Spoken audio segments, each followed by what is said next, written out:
Hi,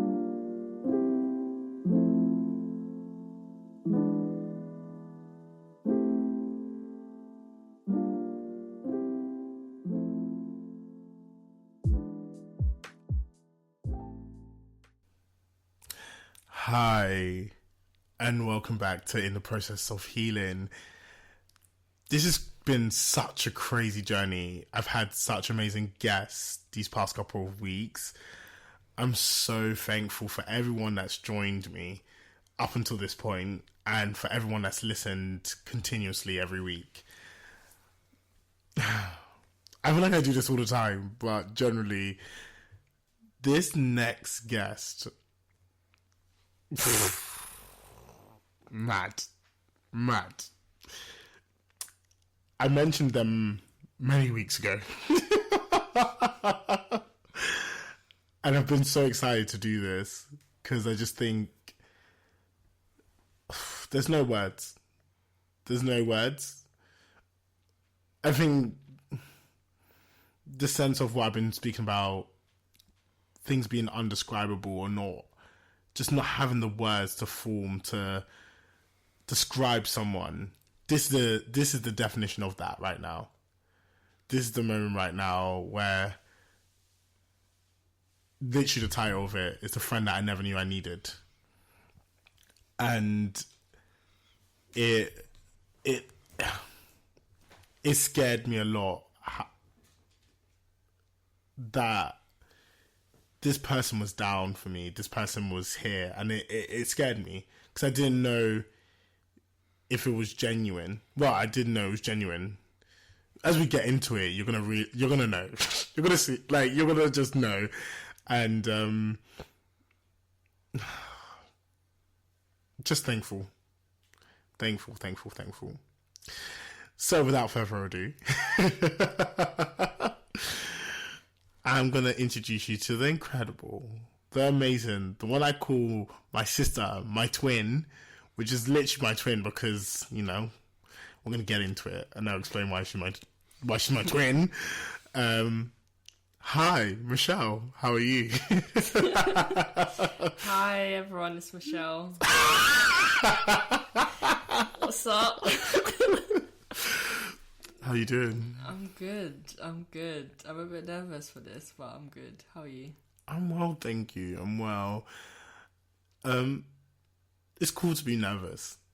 This is what this space is for. Be nervous, be you, be true to you. And I think that's definitely something that you've taught me, is to be true to me, authentically me, and know who I am. And trust me,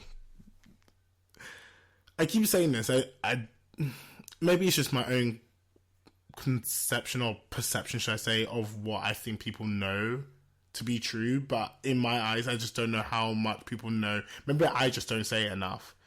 But how much you've impacted my life. No, you say it. You say it.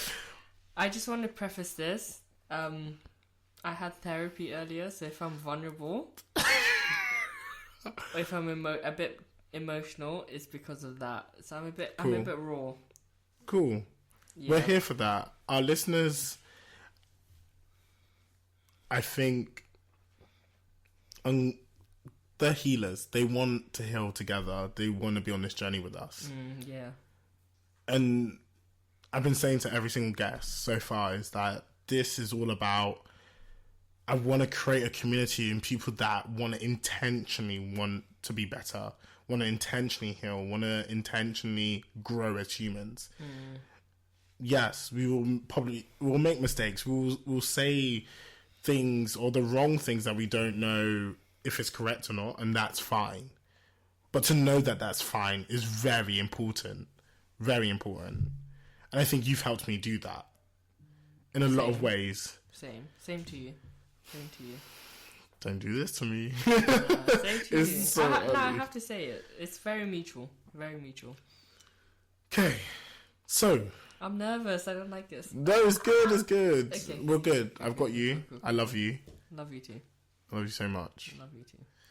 Okay, are you ready? Yeah, I think so. Okay, I'm going to start with the first question. As I've been answering all my guests, as they know now, what does healing mean to you? Healing. That that's a tricky question for me. Healing. What does it mean to heal for you? Healing for me is like a continual process. It's not just a one-stop thing. It's a lifelong journey of questioning yourself and finding answers and continually checking on yourself. Healing, yeah. I don't know how to answer this, but healing's a process. Healing's a process, It's for sure. checking in on your inner child, because we all have an inner child in us. I love this.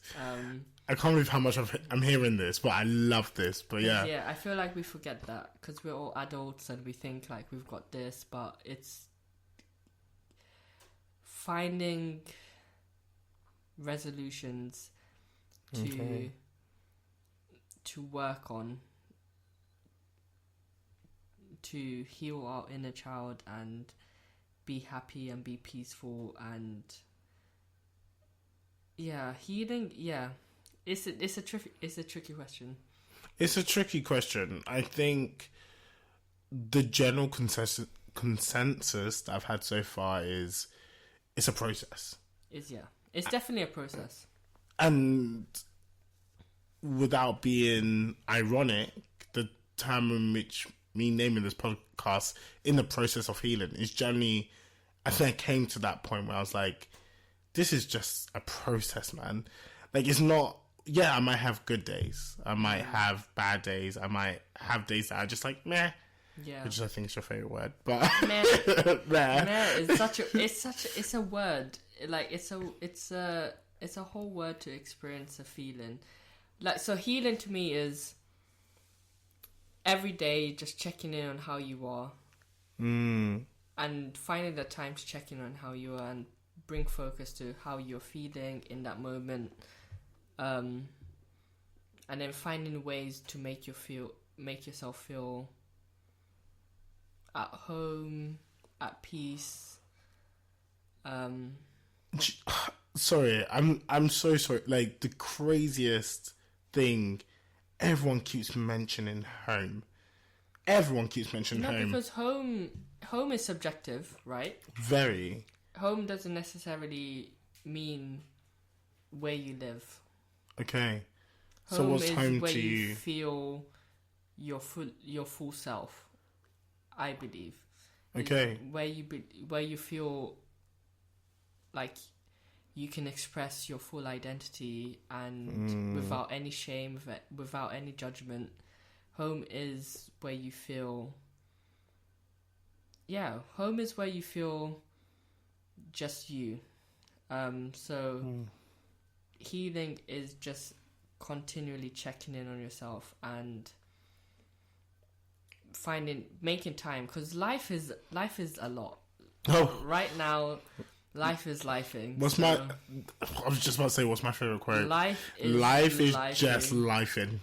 Life can just life and just slap you up and toss you around, and that's I was about to be like, that's okay, but no, sometimes it's not okay. I mean, it is okay because it is what is happening, but there's so many external pressures in life, but like finding time to just check in on yourself, because I feel that you're always right now you're constantly thinking about what you have to do, what needs to be done to make your money, to pay your bills, whatever the case is.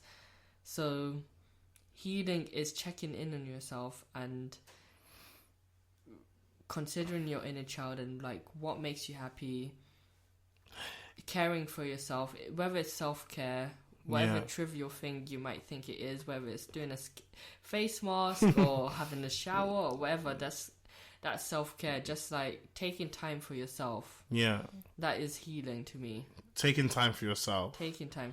I love how we've like, I think my favorite word, I'm gonna be called like the digress queen. I always say like, let's digress that, but like generally let's unpack it. Let's unpack that. Let's unpack that. Like, you mentioned two things that I think is very commonly spoken about between all my guests is finances. That's like the first thing.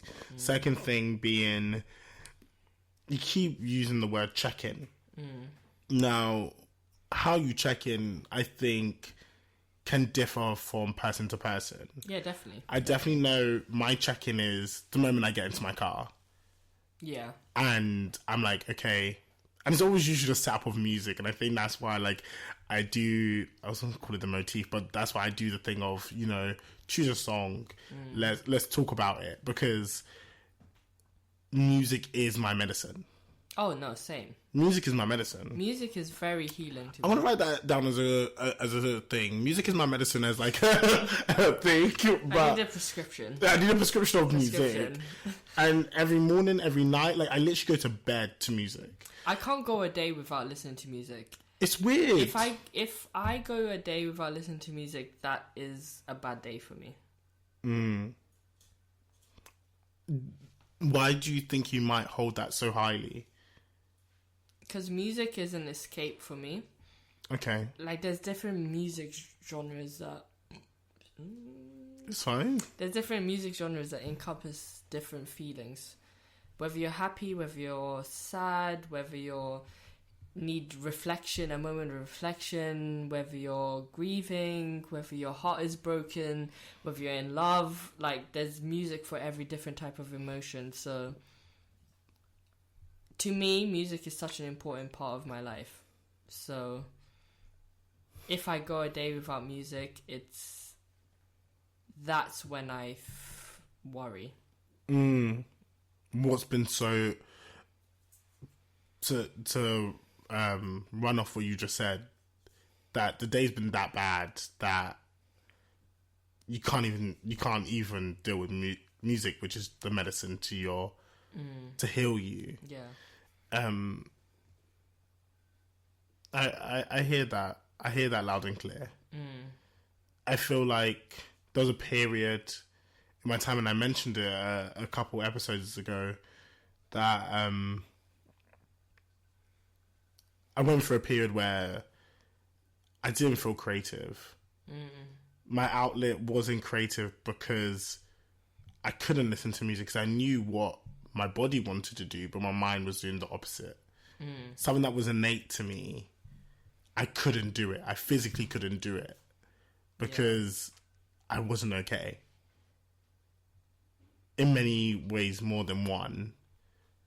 And that was difficult, because if you're driving, your healing force is to move, to listen to music, to make you feel okay. That's the thing that makes you feel okay. Can't even do that for you right now, because you physically can't do it. You're that run down. Where do you look to next? That's true. Because music is an expression. You can't express what you're feeling. Yeah. I get what you're saying when it comes to what do you do next. But it's like you have to find other ways. So music is just one way. Yeah, music is just one way. One way of expressing one's feelings. So everyone has different ways. It's either people go on walks. We've talked about a lot of walking. People go on walks without music. But also, music can also act as a obstruction of actually thinking what the deeper issues of what your problems are. It can act as an escape mechanism. So there's other ways you can think about it as well. Do you know, it's really funny you say that, because I'm definitely the kind of guy that listens to lyrics. Lyrics is a big deal for me. And not that I hate it. I love it so much that I hate it. That like I hear a lyric that I'm like, that's referring to me. That's a song that I needed to hear in that moment. That helped me through that time. So See, that's interesting, because I'm beats. Like, I listen to the instrumentals. The instrumentals and the beats and the production of the music really speaks to me. Yes, the lyric speaks to me, but I'm a big fan of music without lyrics. So, like, that can speak to me just as much as lyrics can. Just Yeah, no, production of same. it. I feel like I always say to people like, okay, what's your favorite instrument in music? Instrument. I love a saxophone. No, wait, have we spoken about this before? I feel like No, we piss have. off. I feel like we have. Sorry, I'm in shock because that's what I was about to say. People always think I'm weird because I always choose saxophone as No, that is my I thing. feel like saxophone can convey so So- much emotion.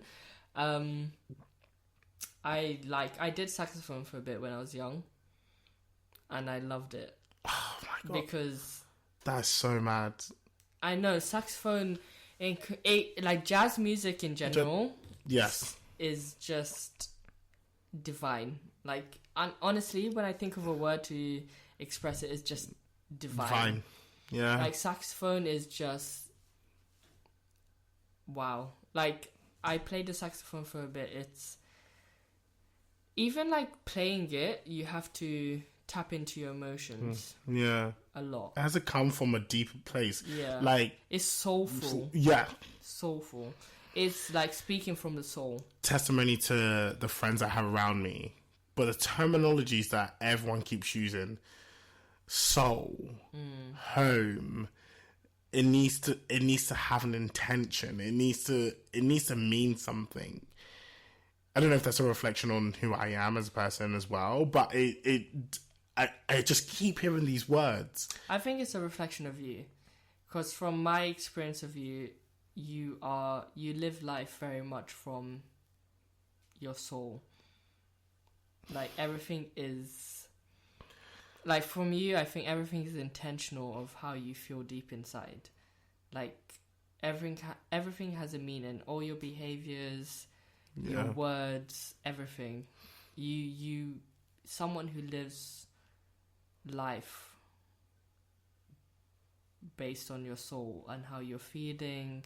It comes from the heart. What you see is what you get, and I think that's why we bonded so much, because we're very much similar. It's like, what you see is what you get. We speak from emotion.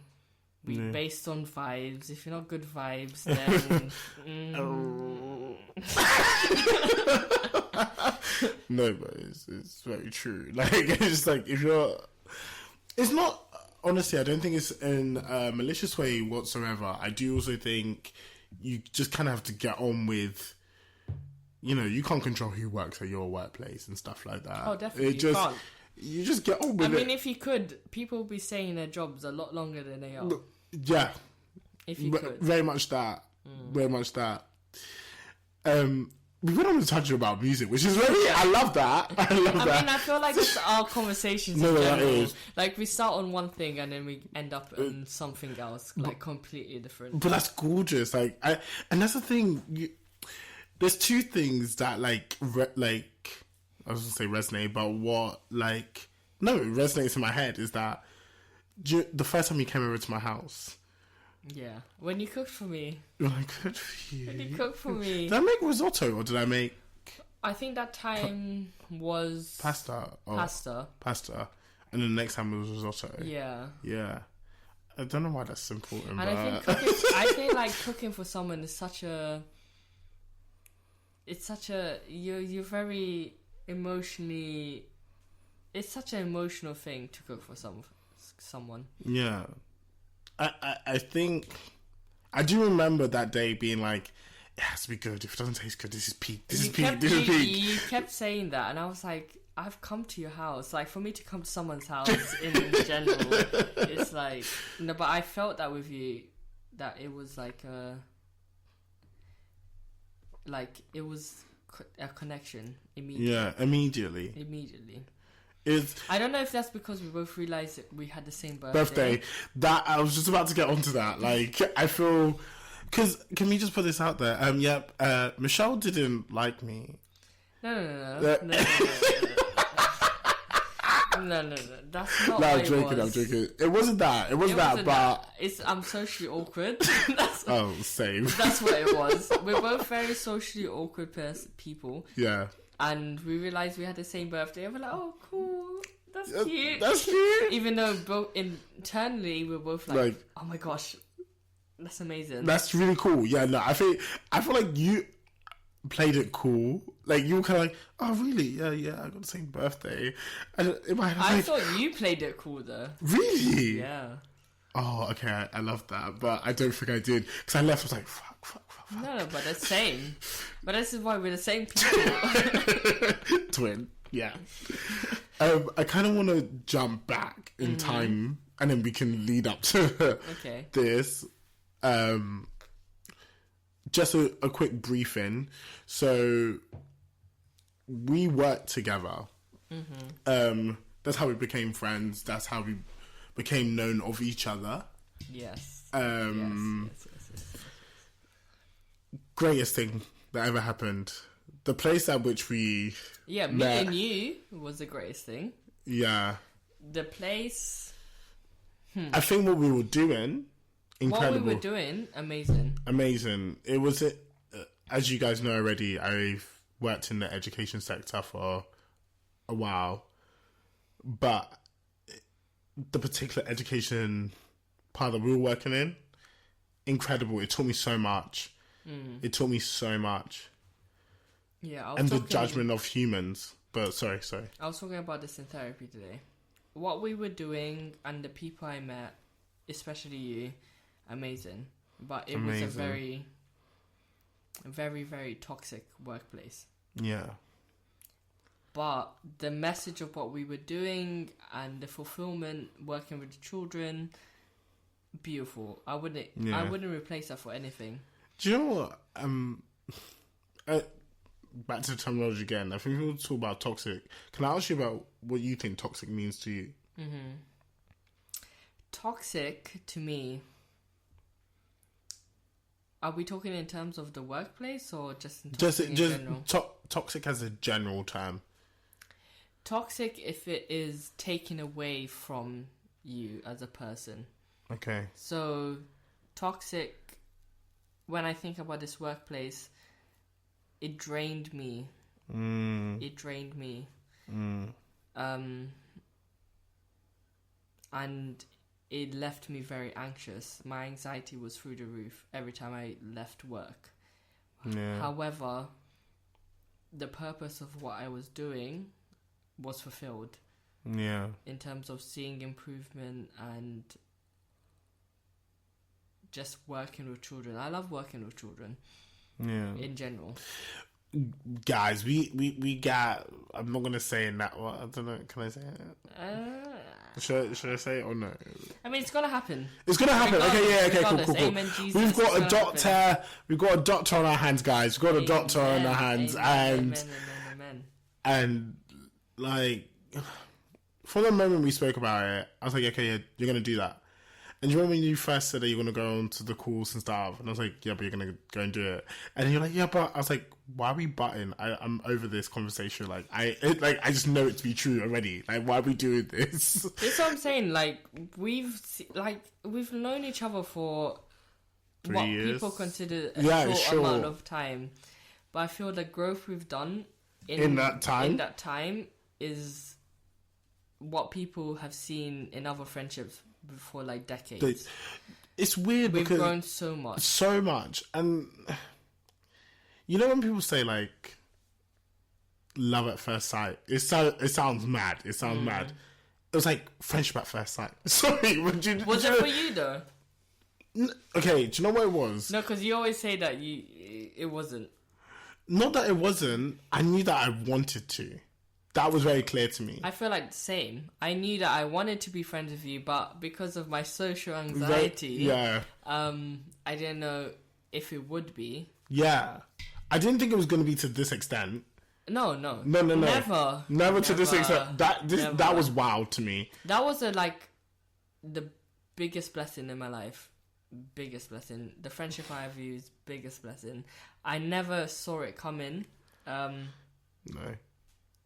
But like you said, I was like, when I saw you, I was like, I want that to happen.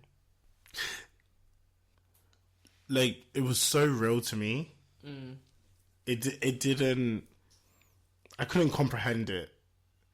It was just. I believe you came into my life purposefully. In the first episode, I said to my mom, like, and I've told you the story before. I literally, one day after feeling so drained, as the listeners know, my healers, I came home and I was literally like, listen, universe, just get rid of anything that doesn't serve me and bring me things. Well, I didn't say, well, I kind of was like, just remove everything and the things that I need, keep them. And you're very poignant in that. And I'm forever grateful. Forever grateful. Yeah, because I can't. Don't do that. No, but you know what I mean. I'm very forever grateful for that. I am too. I Yeah. Whew. Anyway, yeah, I generally am. I definitely think that we came into each other's lives when we needed it the most. The timing was impeccable. The timing, God, thank you. It was Because mad. I generally do think that I have grown so much. I think we've both grown. We've grown. And I love to see that. And I think friendships, you have taught me the meaning of friendship and why it is so important, and the meaning of choosing your friends and choosing your family, because you're beyond friends. Like, you're not my friend, you're not my best friend, you're like your family. Yeah, same. You are actually family to me. You're like, I say you're my soulmate. You are. Oh, Okay, don't get gas. Relax. No, but I feel that I do. It's mad. It made sense. Like, you know when it's like so right that it just makes sense. It makes sense. So this is like, you choose. People say you choose your friends. You can't choose your family. You choose your friends. But I chose my family.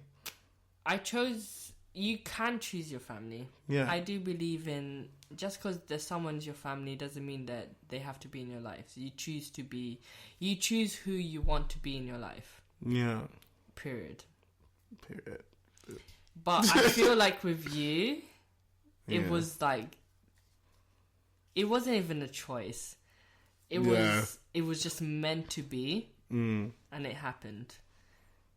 And obviously, you choose to continue to nourish that friendship and that connection. It then takes work after that. Yeah, it takes work, but you being in my life, I feel generally like it was always meant to happen. No, it was like it was written in the cards for us, for sure. And it's not only because we're born on the same day. There's so many similarities, and also Ooh, yeah, there's a lot of events that are similar. so many. It's very strange. Yeah. But also, it's like, one thing it's taught me, as well as working with children, is that you're younger than me, and I always go on about it, and you. Oh my god! How? Okay, go on. And you hate it. It's not that I hate it. I actually don't care. Like, even if you're like 10 years older than me, bear in mind, guys, it's exactly 3 years. It's not that deep. It's not, but anyway, we're gonna be past it. It's not actually that deep, but to me, when you're raised where you learn things from your elders. Okay. You're raised like in the African culture. You're raised where your elders teach you things. Your friendship, as well as working with children, is like you can learn from people younger than you, and you have taught me so much, and I have grown so much from this friendship. I have. Yeah. I'm not good at expressing it all the time. I think you express it in ways that don't need to be expressed. Yeah. Does that make sense? Like, I know you got me. And for me, that was like a difficult thing because I've been mentioning love.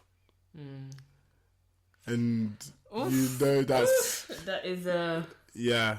That is sticky. It's sticky. Very sticky. But that leads me to what I've wanted to ask you for the past, like, 25 minutes. How has your childhood experiences impacted your daily choices, your daily decisions, your thoughts. Can you expand on your childhood? Wow. Okay. Wow. Anyway, that is a deep question. I feel my childhood, everyone's childhood, wow. Wow, so my childhood is a sticky one. It's a very sticky one. So my childhood has affected what I want to do in life. First and foremost, I want to be a child and adolescent psychotherapist, and I will be. Amen. Amen, Jesus. And my childhood has definitely influenced that. Yeah. In terms of, I want to be the person to help people, children who are in my position, or even not even in my exact position, just to help children in general, because adulthood is hard. It's hard. No one prepares you for it. It's hard at itself, but it's harder still when you have not unpacked a lot of things that have gone through in your childhood. Yeah. When you have to unlearn a lot of things that you learned through your childhood in terms of how it affects you as an adult. So that's a deep question. My childhood, and I'm still unpacking that. You're doing amazing with that. But yeah, my childhood, woo, that is a... I was not expecting that question. How has it affected me? It has affected me deeply. Yeah. Very deeply. I feel like your childhood relationships affect your relationships as an adult in general. Okay. And I think, going back to you, it took me meeting you to realise what I want from a friendship, or what friendship means to me as an adult, and what I expect from a friendship, and how I expect it to be mutual. Because I feel like we lean on each other. Your vulnerability has taught me to be able to be vulnerable. That's something I've always struggled with. And be open. Yeah. Okay, wow. This is a lot. You're doing amazing. Like I said, I just had therapy. My first therapy session, so I'm a bit emotional. Mutual. Oh, I'm so glad you said that. You know, I've had... I don't know if this is to correct me if I'm wrong. I think I've had longevity friends. Definitely friends I've had since I could walk, basically. Yeah, I see that. You had very long, lasting friends. For sure. But I haven't had... No, I don't say I haven't had, but I haven't had the friendship where I literally go, okay, you check me. You check in on me. Yeah, I've had that. But you check me. You make me want to do better, be better, aspire, and support me in my choices. And that means everything. Like, everything. And I knew that when I was going to do this podcast. I just knew that I'd feel... For people that listen, I don't... It sounds so mad. And I can only imagine from the outside, it's like, why are they feeling this way? Yeah, I can imagine that. And I think we've experienced that already. Like, people questioning why are they friends on that level? How did they get there so quickly? And I think it was literally the trust. Definitely for me, definitely trust. Like, I think you're the first friend that I have experienced that back, because I am a very giving person. You are. I provide safe space for people. I provide space, but I'm not used to getting that back. Yeah. And I think you were the first person that I've ever got that back, the safe space from, where... Because I'm always there for people. I love to be there for people. You speak to me, I will hear you, I will listen to you, non-judgmental. But I've not really experienced that back. And I think you are definitely the first person. You're definitely the first person that I've felt that I've received that back, and I can be open with, no judgment, and the vulnerability. You've taught me to be vulnerable. And as someone who wants to be a therapist, that is difficult to say, because I think someone who pursues therapy or being a therapist is used to providing that to people. Mm-hmm.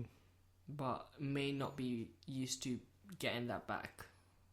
And it takes that person to provide that back, and it shows them how essential it is to life. I think everyone needs that person to be open with, without judgment. And outside of my family, my immediate family, my mum and my sister, I think you were the person that I can share myself with, everything I've been through, and not expect, because I expect judgment or whatever, and I've never experienced that with you. So I'm very grateful for that. Very grateful. It's because I was gonna say I want to tread lightly, but it's not even tread lightly. It's that trust thing. I feel trust means the world to me. Yeah, same. I need to be able to trust you. Someone with trust issues. Yeah. I know that. I hear it. It's not to say like I haven't had real ones. I mean, you know who I'm talking about? No, it's not to say that. No, yeah. I definitely have real ones. However, and there is a person that is definitely needed to be mentioned. All I'm going to say is Blue, because that needs to be mentioned. Blue! We love Blue. We love Blue. We're here for Blue. We're here for Blue. We're really here for Blue. And that's just another thing in itself, because initially I did want to do with the both of you. You said. Yeah. I think that would have been great. We can do it next time. We'll do it next time. Don't worry. I'll be back. We'll all be back. We'll all be back. And then you'll all get to understand, like, my core. The core to all of this. And it will all just, like, piece together, like... Yeah, it will just all piece together. But... A long time before we actually became friends. Yes. Yeah, that to be fair. So I feel like we both felt it. You brought me back home. Like, and it's not to say that I wasn't... You know I'm a ride or die Ghanaian and Jamaican. Like, I'm right. Okay. Could you elaborate more on that? So I was born in Rwanda. I came here when I was 4. Primary school, fine. That's all good. Yeah. I went to boarding school for secondary school, and I had an African accent. Okay. That was always something that was picked on, and I was never proud of being black. I was never proud of being black, being African. That was not something I was proud of. And it's something that I had to... As I've got older, I've grown proud of my heritage. And I don't really give a fuck if you think my accent is weird. Fuck you. Like, honestly... honestly... yes. Honestly, yes. I really don't care. Like, so it was definitely a process. I think it was after boarding school, I used to get taken the piss out of, because it was a predominantly white boarding school. So yeah, like what I was saying, it was a process. So by the time I met you, I had already gone through that loving myself process of being African and accepting who I am, and being Randese, Ugandan, South London, East African babe, and having an African accent sometimes, because sometimes it creeps up and who cares. But what do I say every time your African accent comes out? You say you love it. I love it. And like, I love it. It's definitely something I'm still working on, because we live in a Western society where that is not celebrated. But there's a lot of things that are not celebrated by Western society. Yeah. But even within their own culture. Even within their own culture. Yeah. But like, it's like, we're still beautiful. Yeah. We are still like, we're lit, man. We're actually lit. Black people are lit. Like, we're actually fucking like amazing. Sorry, I don't know if I can swear on this podcast. No, you can. It's fine. Black It's people are uncensored. literally just like, we're the blueprint. We are the blueprint. Yeah. So I think it took when people are copying what black people are and aesthetics that are inherent in black communities. I'm like, so why am I hating on myself for things that are inherent in me that other people want, but other people are wanting and other people are appropriating, and I'm hating that in myself. So I think by the time I met you, I was just like, fuck it, let me just be me. And I'm proud of who I am, proud of where I come from, and learning more about my mother's history and how I got here has empowered me. So I think by the time I met you, I was just like, yeah, so what? Like, take me as I am. And you have helped me grow. You say I helped you grow in terms of being proud of being African. And I feel like you always were. I always was, but it's almost... It was difficult to be proud. Like, my mum always tells me this story about... It was Own Clothes Day at school, like, when I was in primary school. And she's like, okay, I put out all these clothes for you. And I was like, what are you doing? Just give me the African print. Like, that's what I want to wear. That's what I want to wear. As you should. As I should. As you should. But she's like, And her being a teacher was kind of like, I know what kids are like. I know what they're going to say. I know how they're going to treat you. They're going to think, this is weird. This is funky. Oh, this is exotic. Yeah. But as a kid, I didn't care. I was just too proud. Yeah. I was too proud to... It's not too proud. No, not too proud. But Not as a proud. negative, but I was proud. Yeah. I was definitely proud of who I was as an individual and my makeup. So I didn't care. Well, I shouldn't have to care, but I didn't care. Does that make... Like... It was almost like I was taught to care. Yeah, because you internalize like the older generation's reaction to things, and like the older generation experienced the Western culture a lot different to how we experienced it. Do you think it's different, or do you think it's just changed how we experienced it? I think it's different. Okay, that's interesting. I think it's different. Can we delve more into that? Let's unpack. I think it's different from the generation, but then it's different on what generation are we speaking on?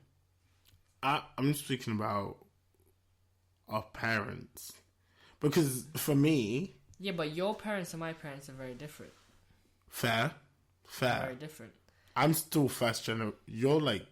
No, So I was born around it, so I've come You're here. fresh. I'm first generation. I'm a freshie.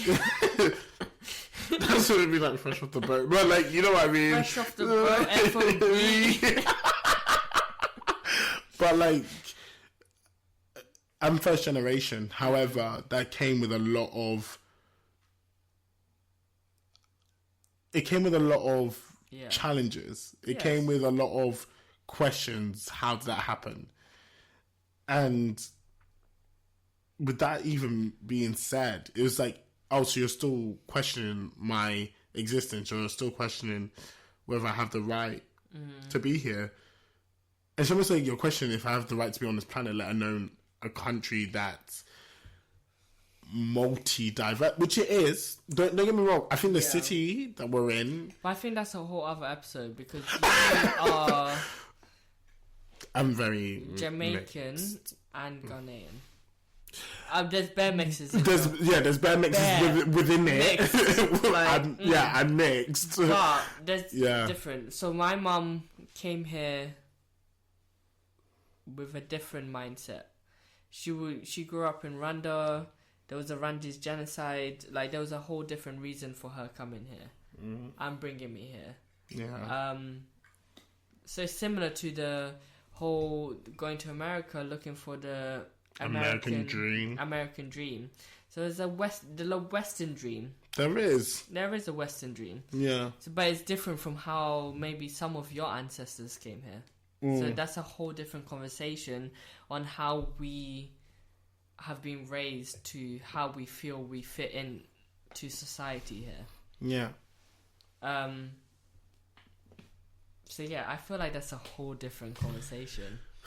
And that is definitely healing in itself. And I think, I need to maybe talk about that. I feel like it would be good to talk about. Do you know what? Because I feel your parents' dreams and why they moved here, or how they came about here, how they grew up in the Western society, has had big influence on how you see yourself fit in within the society. Because I was, me, my sister, we were definitely like, I came here for a better life. Yeah. Literally, I was born in another country. I came here for a better life, so I need to pursue a different life. Whereas if your ancestors have been here, it's a bit how different. you feel you fit into society is a different experience. Do you know? I'm happy you've mentioned this, because I don't think I've mentioned this so far in my with the guests I've had so far, and that's purely because I don't even know if my family are ready to have that conversation. It's a tricky conversation to have, and I think just because of one, very poignantly, slavery, but then, well, to be fair, it doesn't really it plays a part. It plays a part, regardless. But Definitely in my family, it's too close for that to be the justification for what we're talking about right now. Yeah, I'm proud that I'm multiple.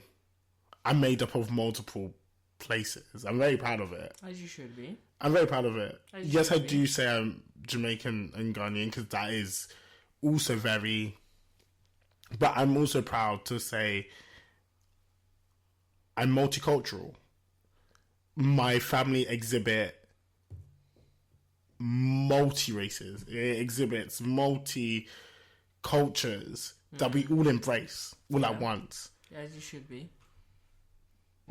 But as a kid, I don't want to say I wasn't taught that, but it was almost like you're taught to accept it, but you're not taught to claim it.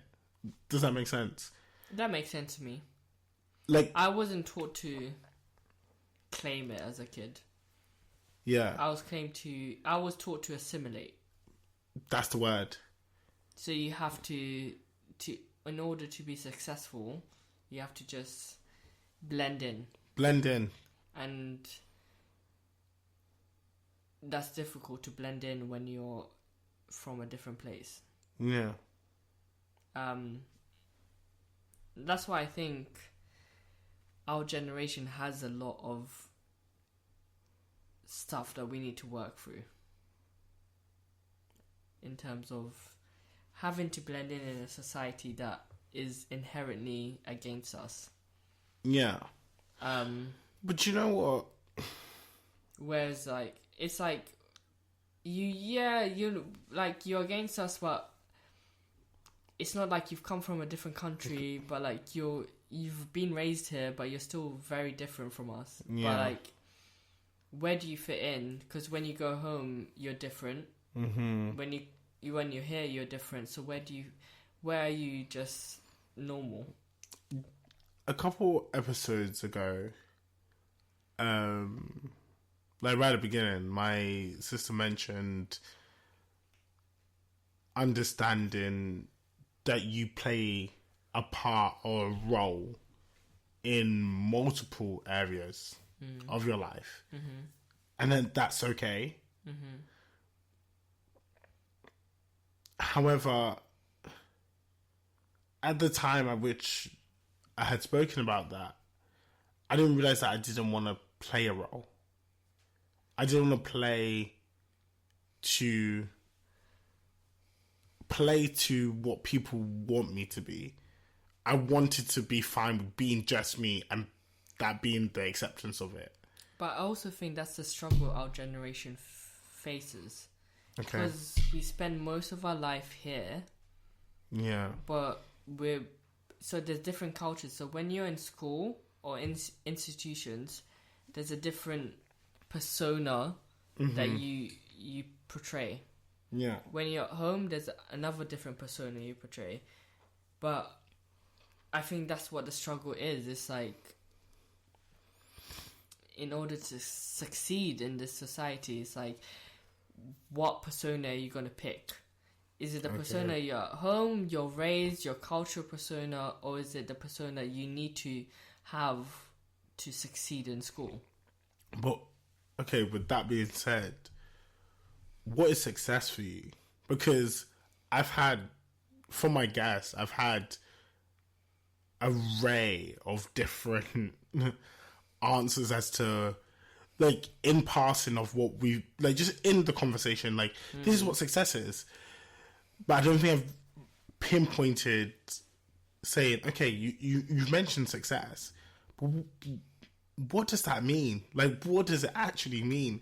Because that, for me, I almost get frustrated when people are like, you're not successful, but you're successful. Is that being educated? What the fuck does it mean to be educated? I see that. I think success has changed for me. The definition of success has changed for me. Okay. Can you tell me what it was initially and then now? It was based on parental definition of success. In terms of, you're in a new country, success means to... There's different, like, okay, so Africans, black people, like, I feel like everyone, who's grown up in a Western world has the 5 definitions of success in terms of careers. It's all about career. It's about whether you're a doctor, accountant, lawyer, engineer. But still. Doctor, accountant, lawyer, engineer, or I can't remember the other one. But there's like a specific definition of success. And as I've got older, I've understood that. Because those are the careers that they saw with financial benefit and something that will last. So when I was a kid, that was something that I was pursuing. So pursuing that initially was me. I was like, I'm going to be a doctor. I just picked one of the 5 that I've heard about that was closest to my career, my goals. And I was like, hey, that's what success means, because that's what success means to my parents who are immigrants. And that's what they've seen is successful. And as I grow older, success changes. It's like, now, to me, it's being in a career that is... And that probably is influenced still, because I still say the word career. Success is subjective. Yeah. To different people, success means different things. Yeah. Whereas to me now, it's like being in a career that is that fulfills you. That fulfills me. That I feel is fitted to me. Yeah. I'm just being something that I choose as well, not based on my parents' opinions. Yeah. But again, I do understand success means different things for different people. So I think that's a tricky question to answer, but I think it's subjective, and I think it's something to do with you. You need to find what your definition of success means. I love my people. And like, I just feel like it's coming full circle, and I feel so proud. I feel so proud to be associated with the people that have been my guests so far. Well, I say so far, like, but I'm just proud of the people that I'm associated with, because you all talk about knowing what's true to you. It's beautiful. It's beautiful. It makes me so joyous. It's a process. Like, why am I gonna stunt and try and be something that I'm not? Who does that benefit? It doesn't benefit anyone. No. It really doesn't. It doesn't. If anything, it just hurts. I don't know. In my opinion, it just hurts. When I was trying to assimilate to something that didn't fulfill me, it just hurt. Yeah. Every day waking up to something, okay, yeah, I might have that in the bank by the end of the week. That's brilliant. But people find that out at different points of their life. Some people might go 20 years doing that, and then they realize, okay, this is not actually what I want to do. Yeah. Some people do 1 year or less than a year, and they're like, fuck this, this is not something I want to do. Yeah. And they fulfill that.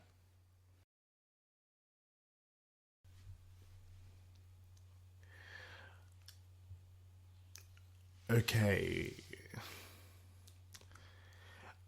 Now, I kind of want to... Something that I think we both felt quite deeply and heavily.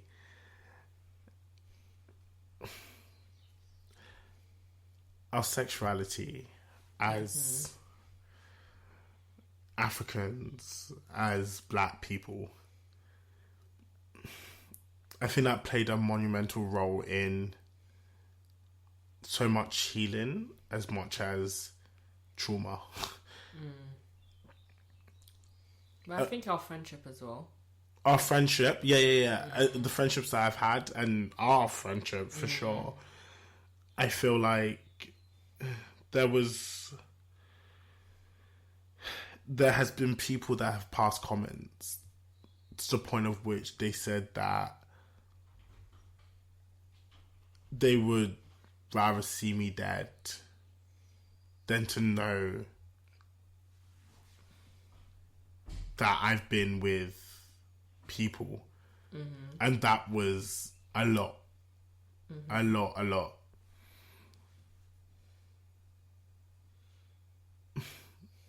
Part of your healing journey, because I guess that's what we're here for. Could you expand on what that has been like for you? In terms of coming to terms with my sexuality? Your sexual identity, and can you identify what you identify with, or if you don't, or if... So, personally... I don't know. I believe labels are important for some people. Labels for me are not that important. Yeah. Some labels are not important. Like, I strongly agree with being a black woman. I identify with that in my whole persona. I am a black woman. In terms of sexuality and in terms of gender, which might be confusing. Sexuality is like, I am who I am. I like who I like, so I just say I am Michelle. Bruh.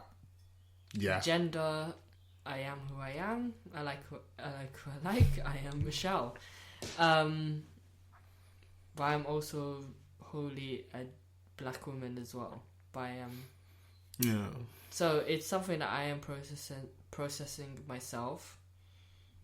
And I feel like it's very subjective. I feel everyone has their own individual journeys with it. Yeah, for sure. I'm also doing my dissertation towards something like that. No, can we talk about that? Can we actually talk about that? Because you are opening up a conversation that has never been had before, which is wild to me. If we've known that sexual orientation has been around for thousands of years, we see it in animals, we see it in mankind, we know that certain, you know, I was gonna say literature artists, but that's not what I mean. But like, do you know what I mean? Like poets, artists, I don't know where I'm going with this, but you get what I mean? Like, there's so many documented, is that a right word? But documentations of people that are part of this community. And we still frown upon it in today's society. Why are we here? Why do you not think that we've taken a step forwards? And especially as an African colony, how did we get here? And I think it's like in my opinion, Western ideals definitely played a major role. Definitely. I feel like if you study African history, then you find that a lot of identities that are frowned upon were inherent in society within African societies, like non-binary, or whether in terms of sexuality. But like colonialism has definitely introduced labels. Labels are a construct, in my opinion, to divide us and to introduce like a hierarchy to divide us. So that's my thing. I think labels are very important to some people, and some people they're not important. But I do think if you do study African history or non-Western societies, there's lots of things that are present now in terms of non-binary genders or sexuality that were also present long ago in African societies or Western societies, part of the culture. Yeah. But when colonialism happened and we were subjected to that kind of structure, those parts of our society were lost or were warped or seen as forbidden or improper to society. It's interesting because I do feel like there's a lot of cultures around us that do take on board this ideology of, you know, sexual liberation is okay. It's normal. It's humane. Oh, no, definitely. It's definitely been around for centuries. Yeah. But, like, what we've been taught, we have to understand it's based on an agenda to... Society is based on differences and hierarchy. Yeah. And that's the only way Western society can function is when one group is seen as higher than the other. And in terms of sexuality and gender, what is not seen as a norm is seen as other and seen as less than. Yeah. Whereas if we look back in history, we were all coexisting quite naturally together. So it's always been there, but we've not really seen that presented in history. Or like our current history, at least. In our current history or in our current historical texts. Yeah, no, for sure. I don't know whether it's important enough to say that division also allows us to feel like we belong to something. Because I think in this instance, we can relate to each other. We can understand or empathize with each other's pain and struggle with trying to be ourselves. Yeah.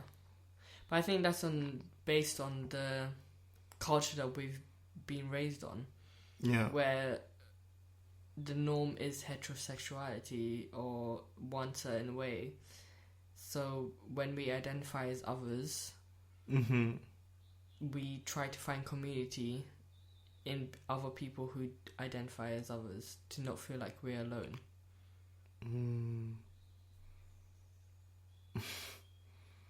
Yeah. No, I hear that. I hear that loud and clear. I think feeling alone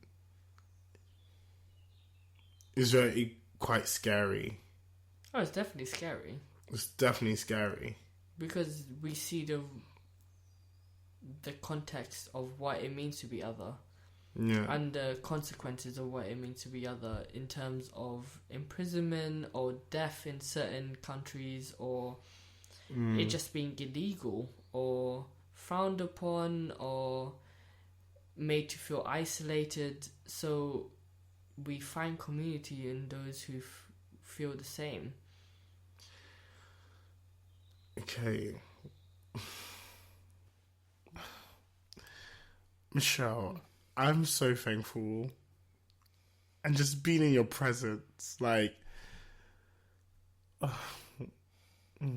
you know how much you mean to me. You know. I do. And you know. Yeah.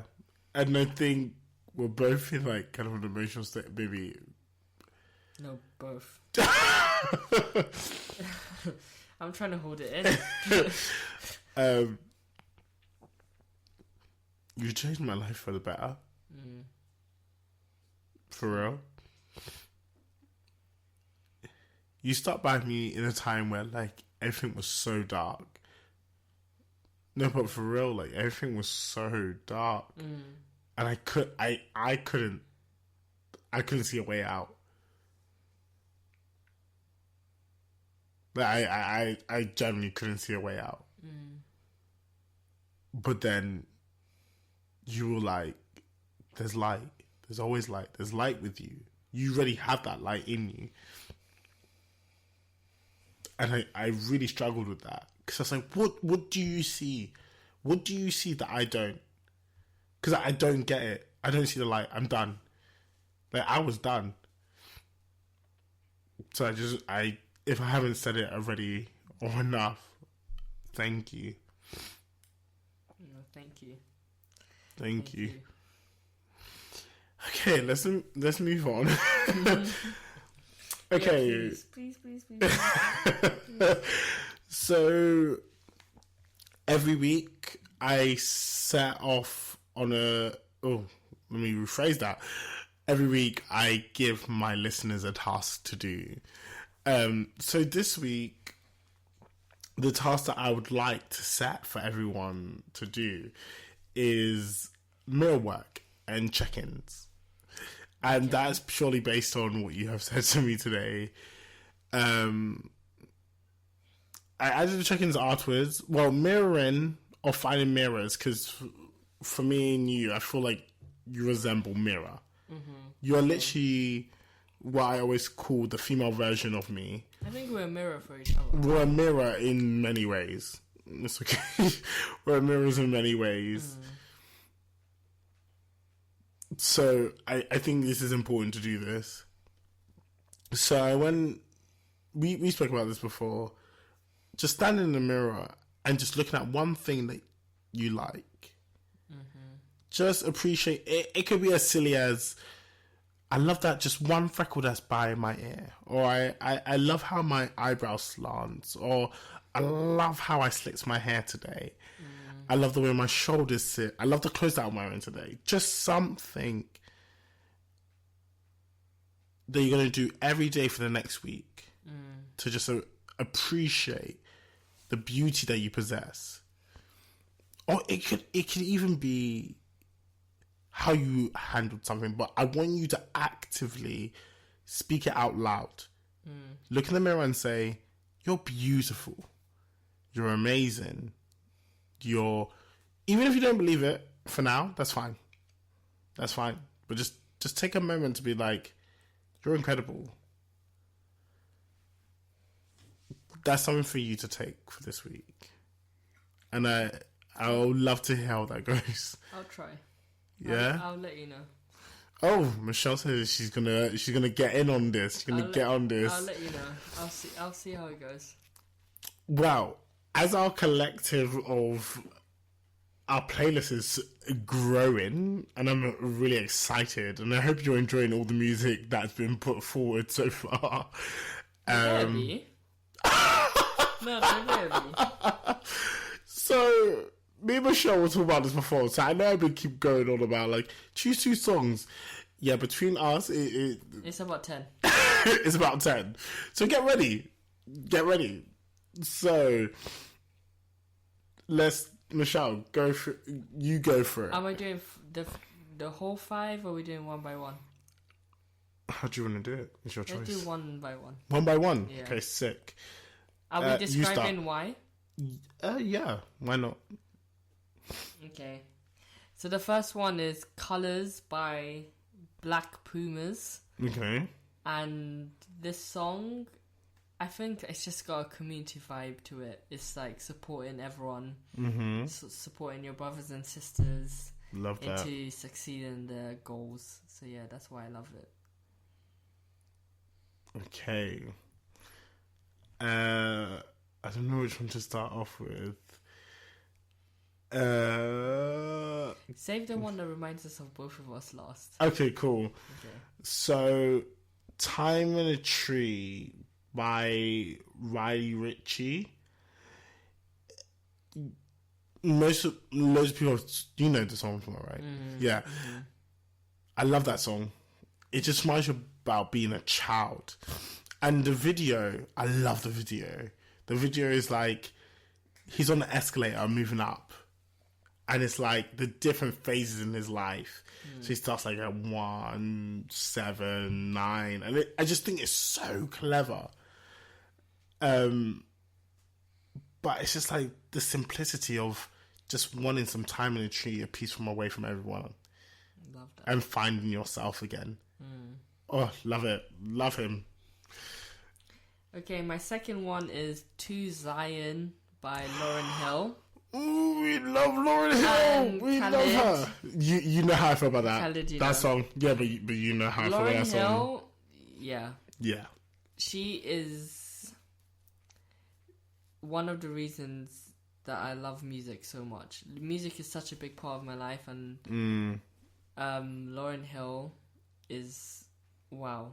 Legend. One of the like people who ignited that love for music. And To Zion is such a beautiful track.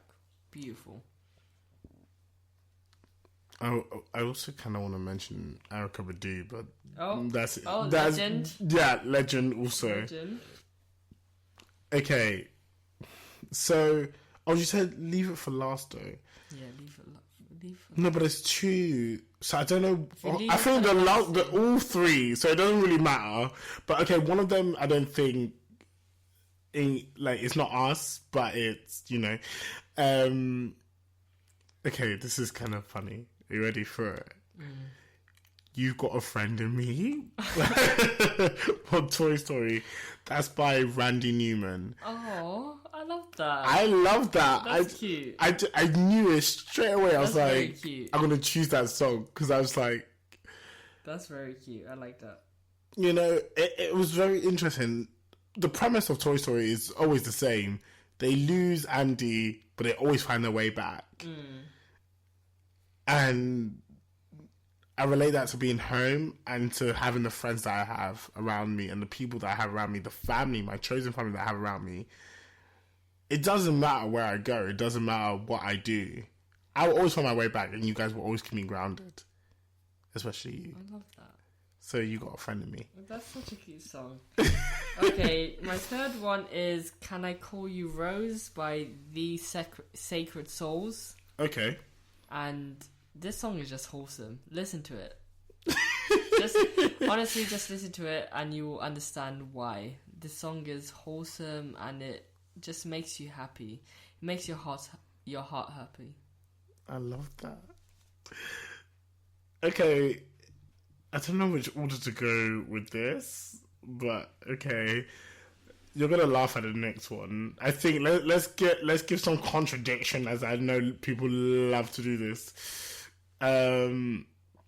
So let me get it correct. So the next one, you're gonna laugh. I know you will. The next song I want to do is Spice. No, Yes! that's my last song. Oh, is it? I told you one of Yeah. us would collect, but I didn't know whether to do that last or not. But No, I was gonna do it last because that's the one that connects us. it really connects us. Connects us. Love it. It's Spice, Vibes. Michael Brun, and am I gonna say this right? Kalo. Carlo, whatever it is, but Yeah, it's a tune. It's a tune. It's like it's when you're feeling yourself. It's a Spicy tune. gets spicy, spicy gets spice. But yeah, I love it. Yeah, I picked it because I was like, I can't do a song list without picking this song because Yeah. that's our song. That's our song. No, but it's like our anthem. It's our anthem. It's our anthem. Shake your ass to it, man. It's great. Okay, now you've done my last one. Oh, You have sorry. to pick your other one. Okay, I'll do mine. this one. Are you ready? This actually reminds me of you and your sister. To be fair, Really? yeah. So no, because I haven't met anyone that feels the same way about this song, which is like Okay. mad. Mountains by Charlotte Day Wilson. Charlotte Day Wilson, Mountains. Mountains. One of the greatest songs ever. It's mad. It's actually beautiful. It helped me during the to be fair, Charlotte Day Work. Wilson is very underrated, and I'm not a fan of how underrated she is. yeah. Because, wow. What? But you know what I mean? That just sort of Wow. reminds me of the day that I sat here and I was like, wait, people know this? Obviously, it's so dumb of me to be like, you know, when we spoke about like, you always thought that only you thought that thing when, you know, everyone else in the world is thinking it. But like, I would listen to that song, I was like, why does no one know about this? Of course you knew about it. It's not shocking, but of course you knew about it. But like, in my head, I was like, why does no one know about how special this song is? And I came here, you guys Mountains has got me through a lot. yeah, It's got me through a lot. yeah. Yeah. Wow. Beautiful song. Okay, my last one is Gold by A2. No, two! Oh, I swear to God, look. Oh my gosh, it's on We're in Gold A2. Gold Shocker, shocker. by A2. When I No. say that's another song that's got me through a lot of moments.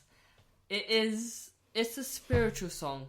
It really is. I feel like you should listen to it because it will get you through the toughest moments, happy, sad, thoughtful moments. It's literally the best song ever. It's great. The production is beautiful. Listen to it loud. Mm. That's my recommendation. Just listen to it on loud, like speakers. Yeah. It's amazing.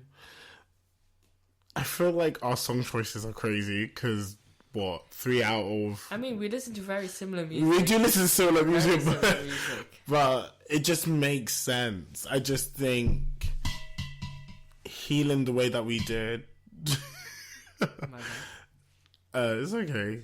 Healing the way that we did, I think is... I'm just thankful to have you around.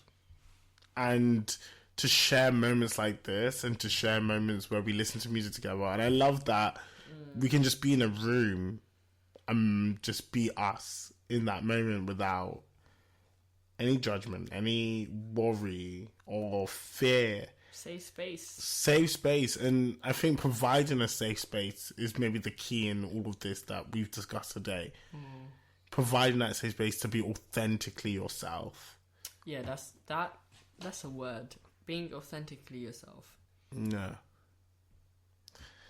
But Michelle, thank you so much.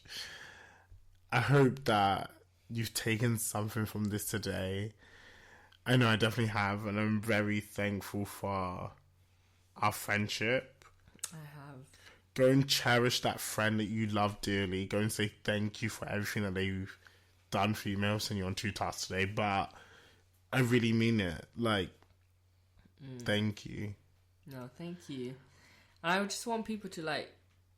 It's not always about seeking relationships. Like friendships are just as important as romantic relationships. For sure. You need to choose your friends as importantly as you choose your romantic partner, because they're the ones who are there for you. That will stick around even if they don't. Yeah.